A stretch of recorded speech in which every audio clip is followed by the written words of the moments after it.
오늘 성경에 이스라엘의 아주 훌륭한 족적을 남겼던 임금 아사의 이야기가 14장, 15장, 16장에 나옵니다. 우선 14장, 15장에 등장하는 아사는 아주 믿음 안에서 하나님을 기쁘시게 하는 시간을 가졌던 인물입니다. 우선 14장을 보시면 아사의 군대가 나옵니다. 약 30만 명의 아사 군대, 유다 군대와 베냐민 군대 28만 명, 그래서 약 한 58만 명 정도가 이제 군인이었는데, 구스 사람들은 군인 수가 100만 명이었다, 이렇게 성경이 말하고, 또 이스라엘에게는 없던 마차 수백 대가 있었다, 이렇게 말합니다.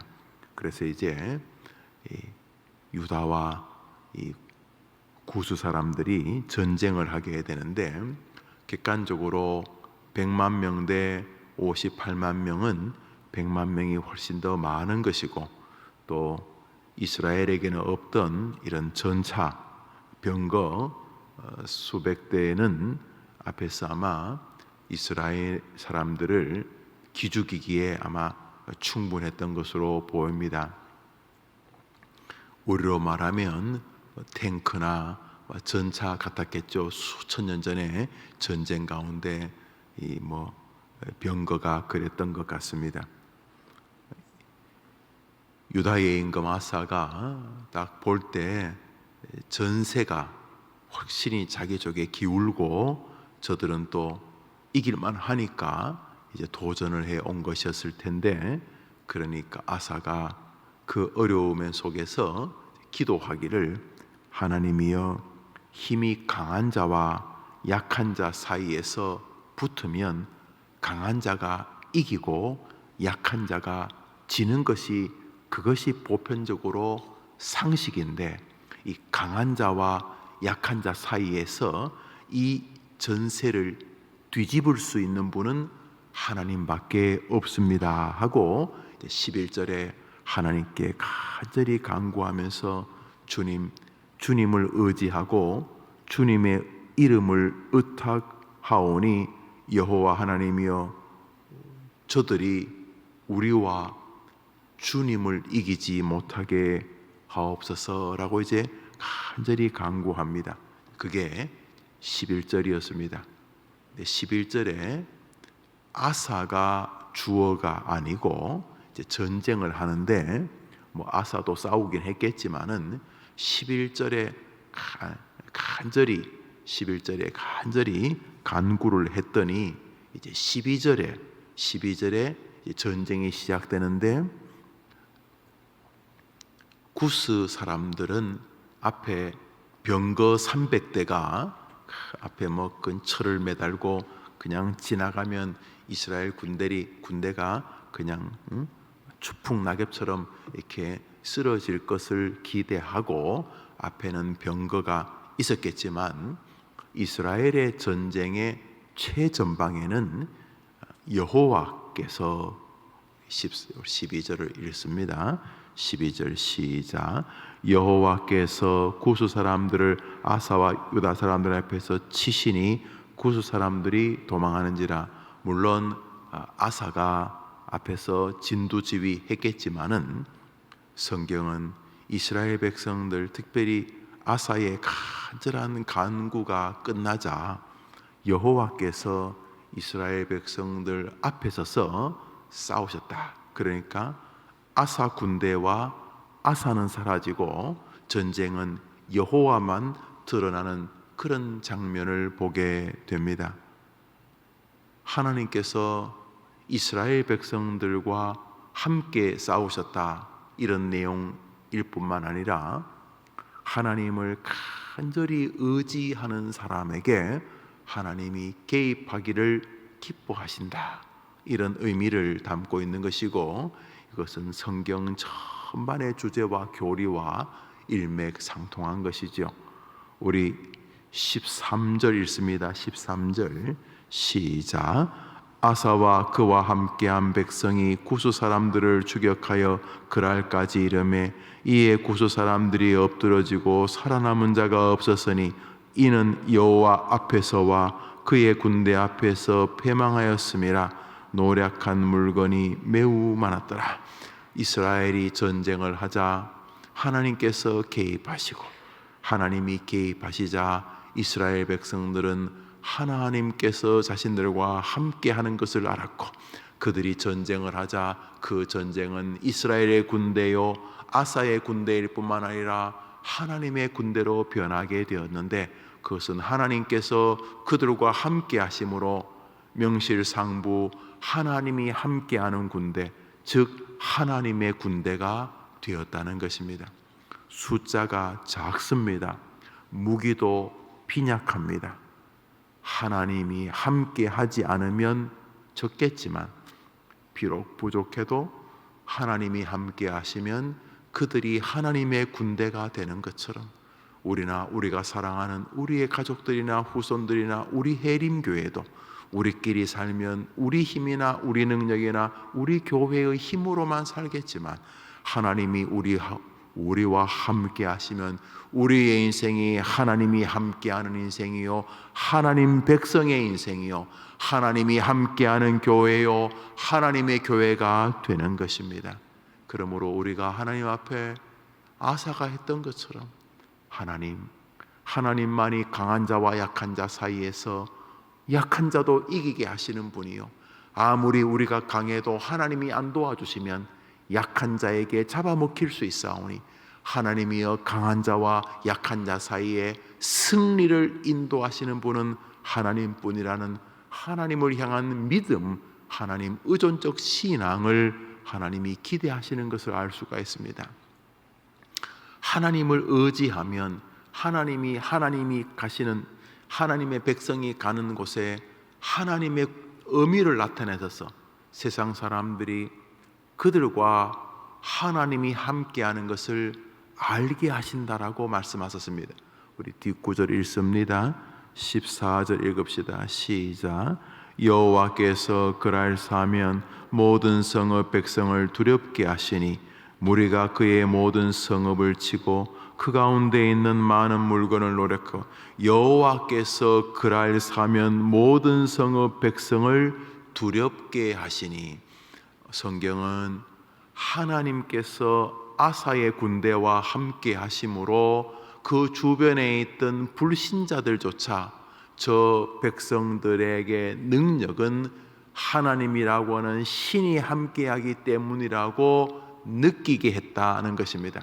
아이고, 교회를 다니고 믿음 생활하는 사람도 하나님이 저 사람하고 함께 하시나, 저 교회는 하나님이 함께 하시나, 저 주일학교 부서는 하나님이 함께 하시나, 못 느낄 수 있는데, 믿음도 없는 불신자가 무슨 능력이 그렇게 있다고 저 이스라엘 군대는 하나님이 함께 하신다고 느낄 수 있을까?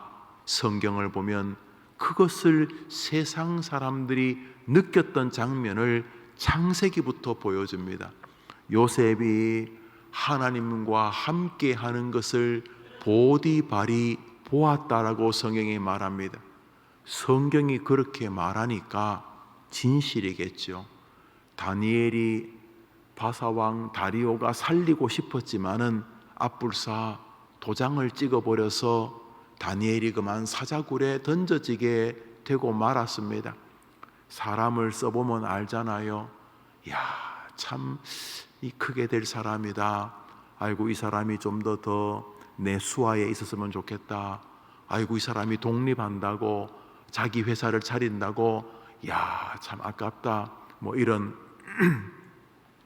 뭐 정치하는 사람은 비서관으로 데리고 있다가 또 용이 힘이 생겨서 어느 지역의 지역구로 또 국회의원으로도 보내기도 하면서 내 계보에 늘 두고 싶은 사람이 있지 않겠습니까? 저 친구가 내 정치 여정에 굉장히 중요한 친구다, 이렇게. 또 반대로 아이고 뭐 저런 껍데기만 멀쩡하고 아이고 저거 안 되겠다. 뭐 이런 뭐 부하 직원도일 수 있겠죠.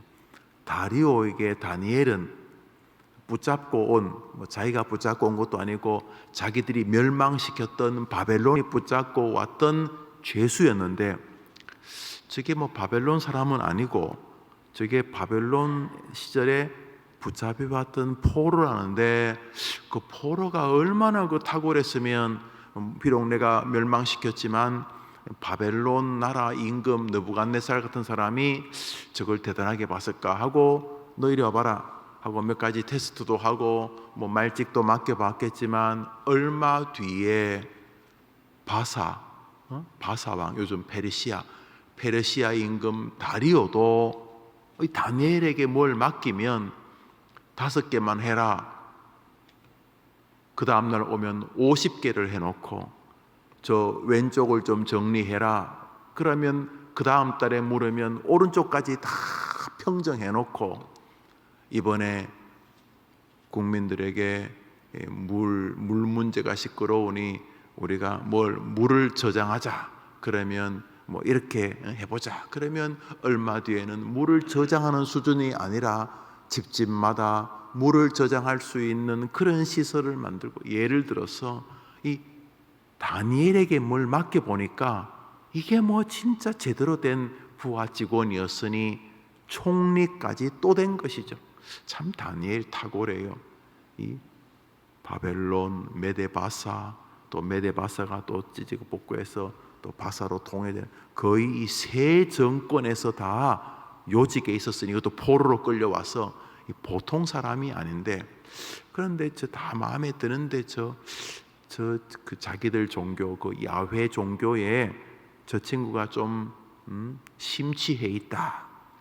뭐 자기 종교 열심히 믿으면서 나에게 도움되면 뭐 그게 큰 문제 안 되지, 뭐 그래 생각했는데, 다니엘을 딱 이렇게 걸려고 했던 부하 직원들, 왜냐하면 자기들은 바사 사람인데 바벨론 사람이 뭐 이래라 저래라 이게 명령하는 게 벨도 꼴리고 상하고 마음도 아프고, 뭐 그래서 어떻게 이렇게 하다 다 걸었어요. 뭐 아마 자기들은 다 그런 자기 나라 종교를 믿는데, 저 총리 다니엘은 자기 나라 종교, 야훼 종교, 하나님을 믿으니까 그냥 임금이 뭐 이렇게 좀 이렇게 뭔가 집중 못할 그 시점에, 임금님 나라가 약간 이렇게 태평성대인데 이때 사람들이 나사가 좀 빠지니까 국민들 정신을 한번 또 집중하기 위해서 뭐 전국 뭐 총기 일제 단속 기간 뭐 이런 것처럼 한 6개월 정도는 잡신들 다 섬기지 말고 살아있는 신 다리오 임금님만 섬기는 법을 만듭시다. 그러면 국민들도 좀 정리도 되고, 또 자기들이 바사 국민인 것도 알고, 또 국민들을 또 이렇게 다 이렇게 한 줄로 일목요연하게 이끌 수도 있고, 뭐 이러니까 또 임금 생각에는 뭐 자네들이 그렇게 열심히 생각했으면 그렇게 해보시게, 그러고 이제 임금의 그 반지가 있는 도장 이렇게 도장을 찍어 어인 찍어준 거죠. 그 다음 날 그냥 온 메데바사의 지경에 있는 바사 사람이나 이방인이나 포로로 끌려왔거나 했던 바사 경내에 사는 모든 사람은 다리오 임금만 신이라고 섬겨야 된다. 다른 신을 섬기면 죽이고 사자굴에 넣겠다. 이렇게.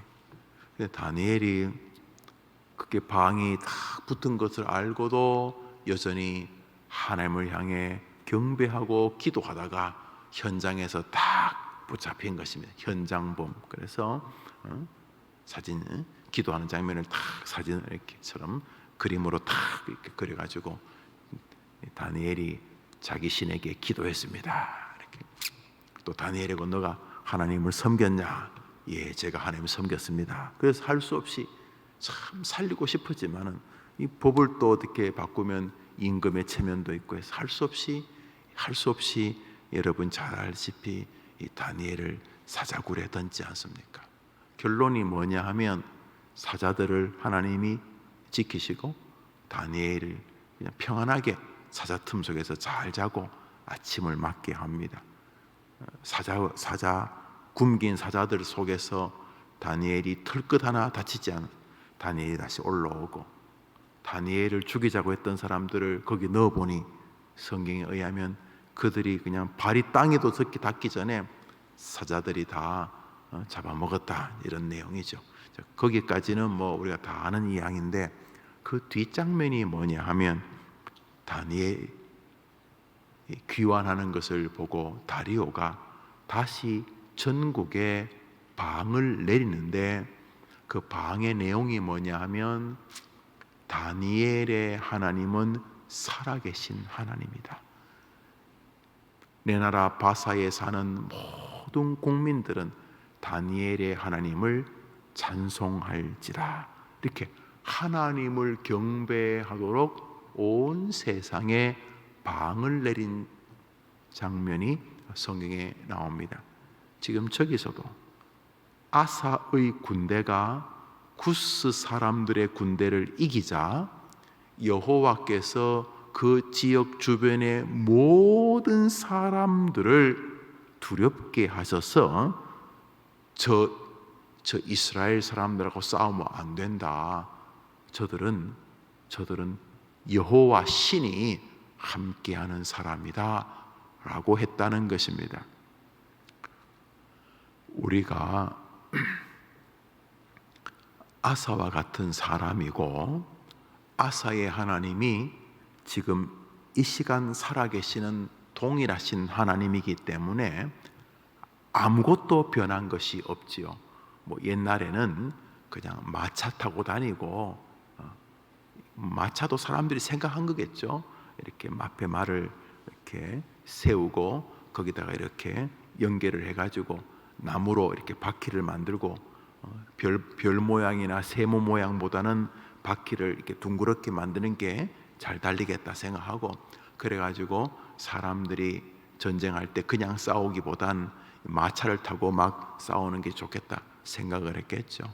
지금은 포든가요? 그런 사람들이 애를 써가지고 마차로 다니는 것보다는 자동차로 다니는 게 좋겠다. 그래서 2000년, 3000년 전보다 다른 게 있다면 마차 타고 다니다가 자동차 타고 다니는 정도죠. 그렇죠? 뭔가 대단히 변한 것 같지만은 인간 여전히 하나님 앞에서 그대로고, 여전히 전능하신 하나님 그대로고, 뭐 몇 가지 변한 것 같죠. 집신 신고 다니다 가죽신 신고 다니고 운동화 신고 다니는 것처럼 보일 뿐이지만은, 나무로 지프로 집 만들다가 시멘트로 벽돌로 집 만드니까 뭐 대단히 좀 변한 것 같지만, 그거 다 어디 있던 겁니까? 다 하나님이 주신 거랍니다. 세상의 모든 자원이 다 어딥니까?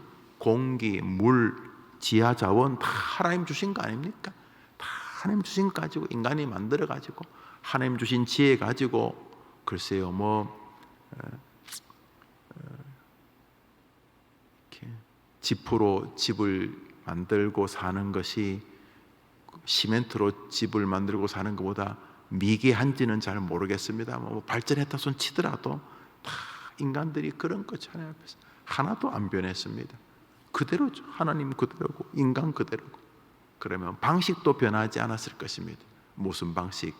전쟁이든 무슨 일을 만나든 아사처럼 하나님을 의지하고 하나님을 경배하고 하나님을 기대하고 하나님께 도움을 구하고, 나의 인생의 흥망성쇠가 숫자, 배경, 학벌 그렇게 달린 게 아니고 하나님께 달렸습니다라고 아사처럼 하나님이 인정하는 신앙의 길을 걸으면은, 적이 아무리 세고 태평성대보다는 갑자기 집 앞에 100만 명의 적이 오는 건 힘든 일이죠. 그러나 어려움이 다가온다 할지라도 하나님이 앞서 싸워주시는 진리는 변함이 없는 줄 믿으시기 바랍니다. 그래서 변함이 없겠죠. 변함이. 하나님을 의존하는 믿음, 결국 의존의 방향은 기도, 말씀, 예배, 찬양, 이런 모든 것들이 다 내포되는 거죠. 하나님을 그러니까 의지한다는 건 하나님을 높이는 거죠. 하나님 뭐 아세요? 가만히 계세요. 내가 알아서 할게요. 이건 높이는 게 아니죠. 하나님 도와주세요. 하나님 힘 세시잖아요. 나 혼자 싸우게 하지 말아주세요. 하나님, 우리는 58만 명이고 저기는 100만 명이고 우리는 마차가 하나도 없고 저기는 완전 마차로, 우리는 무기가 뭐 나무작대기 지팡이고 여기는 벌써 청동기 문화, 철기 문화 이런 것만. 하나님, 저들이 훨씬 더 삐까번쩍합니다. 누가 봐도 객관적으로 강한 자와 약한 자의 싸움입니다. 그렇지만 하나님이 능력자시니 하나님이 우리와 함께 주옵소서. 간구이기도 하지만 이게 결국 하나님을 의지하는 것이고, 하나님을 의지한다는 말은 하나님을 높인다는 말 아닙니까? 이 하나님을 높이는 것은 언제까지 할 일인가? 하나님을 높이는 일은 인간이나 천사나 하나님을 높이는 일은 그 과거에서부터 에덴 동산에서부터 시작해서 하나님을 높이는, 선악을 알게 하는 나무 열매를 먹지 말라는 말 안에는 내가 말할 때 네가 순종해라는 것 아닙니까? 그 말은 높이라는 거죠. 네 생각보다 나 여호와의 생각을 따르라, 높이라는 거 아닙니까? 높이라는 거. 오늘 아사가 전쟁 앞에서 하나님을 의지한다는 말은 내가 알아서 할게요, 그게 아니고 내가 이거 할 수 있는 능력 돼요, 이러는 게 아니고 하나님께 간절히 의존하는 거 아닙니까? 그게 높이는 거 아닙니까? 기도에 노래를 붙이면 찬양이죠. 찬양이 뭡니까? 하나님 높이는 거 아닙니까? 하나님 도와달라는 것도 높이는 거지만, 하나님 영광을 받으십시오, 하나님을 위해 살게 해 주십시오, 아니 하나님 위해 살겠습니다, 하나님 전능하신 분, 이게 다 하나님 높이는 거 아닙니까? 언제까지? 그 수천 년, 아니 에덴 동산에서부터 수천 년, 그리고 언제까지? 우리가 이제 하늘나라 갔을 때 우리는 또 아사가 하던 일들을 보게 될 것이 하나님을 높이는 일. 우리 오늘자 날주 요한계시록 4장을 보겠습니다. 오늘자 날주 요한계시록 4장입니다.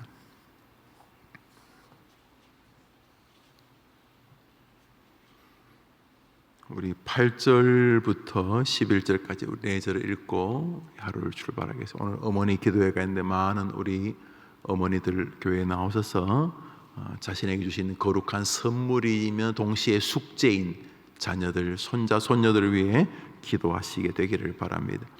8절부터 11절 읽읍시다. 내 생물은 각각 6날개를 가졌고 그 안과 주위에는 눈들이 가득하더라. 그들이 밤낮 쉬지 않고 이르기를 거룩하다 거룩하다 거룩하다 주 하나님 곧 전능하신 이여 전에도 계셨고 이제도 계시고 장차 오시리시라 하고, 그 생물들이 보좌에 앉으사 세세토록 살아계시는 이에게 영광과 존귀와 감사를 돌릴 때에 24장로들이 보좌에 앉으신 이 앞에 엎드려 세세토록 살아계신 이에게 경배하고 자기의 관을 보좌 앞에 드리며 이르되 우리 주 하나님이여 영광과 존귀와 권능을 받으시는 것이 합당하오니 주께서 만물을 지으신지라 만물이 주의 뜻대로 있었고 또 지으심을 받았나이다 하더라. 요한이 잠시 하나님이 인도해서서 천국을 잠시 보았더니 천국에서 무슨 일이 있었냐 하면 24장로, 보도도 못한 생물, 천사, 천국에 있는 모든 것들이 다 옛날에 아사가 하던 거, 하나님을 높이고 하나님을 경배하고 하나님만이 주권자인 것을 찬양하고 있더라, 이 말입니다. 여러분, 창세기부터 역대기, 저 마지막 요한계시록까지 하나님이 인간에게 기대하는 게 똑같습니다. 사람의 처음 되는 목적이 무엇이냐? 하나님을 영화롭게 하고 그분을 영원히 즐거워하는 것, 경배하는 것입니다. 그러니까 아사만 그런 게 아니라, 아담에게만 그걸 요구한 게 아니라, 다윗에게만 그걸 요구하고 바울에게만 그걸 요구한 게 아니라, 저 천국에 가보니 천국에 있는 백성들도 옛날에 아사가 하던 거 하나님만을 경배하고 있더라. 천국이 뭐냐? 하나님만 완전히 경배하는 곳이다. 오늘을 천국으로 만드는 길이 있을까? 있지요. 오늘 하루 하나님을 높이는 것입니다. 오늘 하루 내가 있는 곳을 천국으로 만드는 길이 있는가? 있습니다. 내가 있는 곳에서 정말 하나님을 높이는 것입니다. 그러면 하나님께서 여러분이 진심으로 자신을 높이는 것을 수긍하시기만 하신다면 어제나 오늘이나 영원토록 변함없이 하나님이 아사와 아사의 군대 앞에서 행하셨던 일들을 우리들 사이에서도 행하실 줄 믿으시기를 바랍니다. 이 얼마나 수지 맞는 인생살입니까? 투병 생활이든 직장 생활이든 가정 생활이든 자식이 막 남들 앞에 막 자랑스러운 사람이든 자식이 이야기하면 막 어딘가 기어 들어가고 싶은 조금은 마음이 힘든 사람이든 몰라요. 아직 뭘 모르냐 하면 다시금 하나님만을 의존하기만 하면 어제까지 없던 백만 대적이 내 앞에 와서 가슴이 좀 쓸어내려지겠죠. 생각해 보세요. 어제까지도 없던 일들이 갑자기 내 앞에 기쁨과 슬픔과 걱정과 큰 짐으로 내 앞에 왔으니 얼마나 기가 1000명도 많은데 100만 명의 적들이 내 앞에 왔으니 그때 하나님을 경배하고자 하면 하나님은 아사와 그의 군대에게 행했던 일을 우리들에게도 동일하게 행하실 것이 너무도 명백하니 오늘 여러분이 하나님을 의지하고 높이고 경배하고 하나님을 하나님으로 인정하는 승리의 날 되시기를 축복합니다. 주님 가르친 기도로 예배를 마치고 우리 자유롭게 기도하며 하루를 출발합니다.